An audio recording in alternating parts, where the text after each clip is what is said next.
Hi everybody and welcome to GEMS. I'm Joanne Elphinston and today I'd like to talk to you about the role of the overhead squat in assessment. Now, people will often ask me about whether I use this test or not, and they'll often say, "We notice that you don't use it that often. Why?" Well, that's because if I'm going to use any movement test, I use it with a specific question that I need the answer to. So, if for example, I have a hypothetical client, and let's say that he is a professional footballer, or if you're outside the UK, a soccer player, and let's say he has groin problems, groin pain. It's a common problem. What I need to know with him is, can he drop his centre of gravity quickly, smoothly, and in balance? This is something he's going to need to be able to do over and over again, and it's going to have an effect on his ability to manage the forces in his lower body.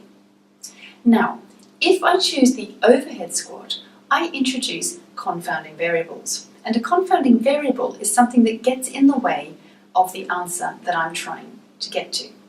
So my confounding variables here are, well, does he have a stiff thoracic spine? Maybe he has shoulder mobility problems. If he has either of them, it's going to show up in this overhead squat. However, that's going to get in the way of me finding out the real information I need to get to, which is, can he drop his centre of gravity quickly, smoothly, and in balance? So what I'm going to do is I'm going to test him with his arms here, and then he's going to perform his squat. And that'll give me some idea of whether he can perform the skill that I need him to be able to do in his sport. Because let's face it, in the sport of football, he's very rarely going to be in a position where he's squatting down with his arms above his head. However, if he does a lot of snatch in his program, it is something that additionally I might choose to look at, but it's not going to be my first point.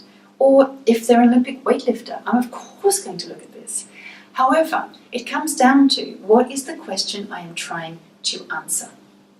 So, if you're working with somebody in a multi-directional sport, and we know from the research the ability to drop the centre of gravity and to manage those forces in the sagittal plane are critical, I'm going to take away the confounding variables of upper limb mobility and look and see if they can actually drop their centre of gravity as they need to for their sport. I hope that's helpful, and just remember, when you're using movement testing, have a clear question and use a movement test that's going to give you a clear answer.